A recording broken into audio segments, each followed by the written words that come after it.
અમારા જેવા સામાન્ય માણસ, સામાન્ય મનુષ્ય જે બધા છે, હવે આપણા જૈન ધર્મમાં કે કોઈ પણ ધર્મમાં આત્મજાગૃતિ કે આત્માને ઓળખો એમ વારે વારે આપણે કહેવામાં આવે છે. પણ આત્માને ખરેખર કેવી રીતે ઓળખવો કે સામાન્ય માણસ સમજી શકે એ રીતે કઈ રીતે આપણે આત્માને ઓળખી શકીએ એ જાણવું છે. ખાસ તો જ્ઞાની પુરુષો તો બધું જાણે જ છે કે એ બધું કરી શકે છે, પણ અમારા જેવા સામાન્ય માણસો જે સંસારની વિટંબણામાં અટવાયેલા છે બધા, હવે એને અમારે થોડુંક, ભલે આપણે એટલું બધું જાગૃતિ તો કદાચ ન જ લાવી શકીએ, પણ થોડું ઘણું બી જો અમારા આત્માને અનુકૂળ અમે થઈ શકીએ કે અમારા આત્માને થોડુંક ઓળખી શકીએ એક અંશભાર બી, તો બી અમારું કલ્યાણ થઈ શકે. એવો કોઈ રસ્તો અમને સમજાવો કે બતાવો. એનું બેઝિક ફંડામેન્ટલ કેવી રીતે પ્રાપ્ત થઈ શકે એનું જરાક સામાન્ય માણસોને પણ કેવી રીતે પ્રાપ્ત થઈ છે એની વાત લઈએ આપણે. જેમ તમે કહો કે આ ઘડિયાળ મારી છે, તો કહેનારો ઘડિયાળથી જુદો જ હોય ને, ના હોય? તો કે આ શરીરમાં તમે શરીરને શું માય બોડી કહો છો કે આઈ એમ બોડી કહો છો? માય બોડી કહેનારો આ જુદો પડ્યો ને. મારું શરીર છે એવું જ કહો ને, કે હું શરીર છું થોડું કહીએ. જ્યાં જ્યાં મારું શબ્દ લગાડો ને ત્યાં હું જુદો જ હોવો જોઈએ. એ separate I and my. My body, my speech, my thoughts, my intellect, my ego, my wife, my children, my business, my job. So what comes in I? I without my is pure soul. Bus I અને my ને જુદું જ પાડવાનું છે. I અને my ને જુદું પાડવું વિથ જ્ઞાની સેપરેટર. એનું સેપરેટર જુદી જાતનું હોય. એ સેપરેટરથી જુદું પાડો ને તો પછી આત્મા જુદો. I without my is pure soul. I એ આત્મા છે અને માય બધું સુરેશભાઈનું ડિપાર્ટમેન્ટ. એ બેને મિક્સર થઈ ગયું છે અત્યારે.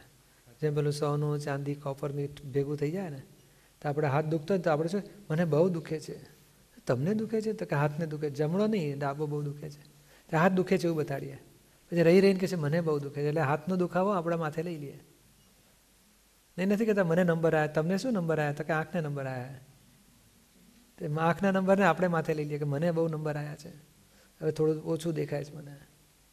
એટલે તમને નથી, આંખને નંબર આવ્યા છે. કાન તો હારા છે ને, એમાં જરાય દુખાવો નથી, ડિફેક્ટ નથી કે છે. એટલે આ બધું પ્રકૃતિના પરિણામને પોતાના માથે લઈ લીધા છે.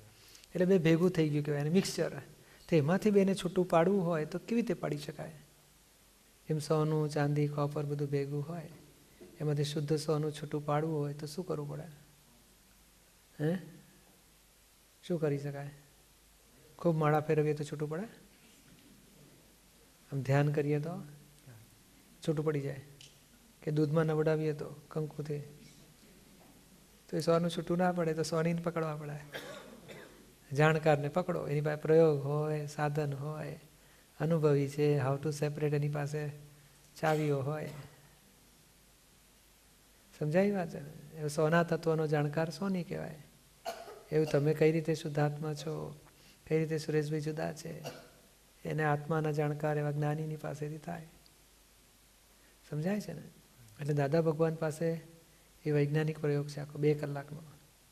એમાં તમે આત્મા તરીકે કઈ રીતે જુદા છો અને આ દેહ સુરેશભાઈનો કઈ રીતે જુદો છે, એનું જે ભ્રાંતિથી, રોંગ બિલીફથી એકાકાર થઈ ગયું છે, એ રોંગ બિલીફ છૂટી જાય, રાઈટ બિલીફ સેટ થાય કે હું શુદ્ધાત્મા છું. આ કઈ રીતે જુદું છે બધું, એનું આખું વિભાજન થાય અને 2 જ કલાકનો આખો વૈજ્ઞાનિક પ્રયોગ છે.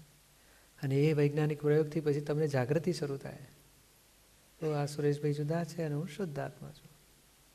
પછી જાગૃતિમાં પ્રોટેક્શન માટે તમને ચાવીઓ બીજી આપી રાખીએ કે આપણે રોજ તો ભેગા રહીએ નહીં, જુદા પડવાના. તમને એવી ચાવી આપી દે, 5-1 ચાવીઓ. તમે ગમે તે તાળા પછી ખોલવાય તો ખોલી નાખો. કોઈ કે તમે આવા અક્કલ વગરના, તો આપણને લાગે વાત તો સુરેશભાઈ કહે છે, મને તો ઓળખે નહીં, હું તો આત્મા છું. તો આપણને જાગૃતિ રહે. એટલે અપમાનનું દુઃખ ના રહે, નુકસાનનું દુઃખ ના રહે. આ સંસાર અડે નહીં એવી ચાવીઓ છે આ.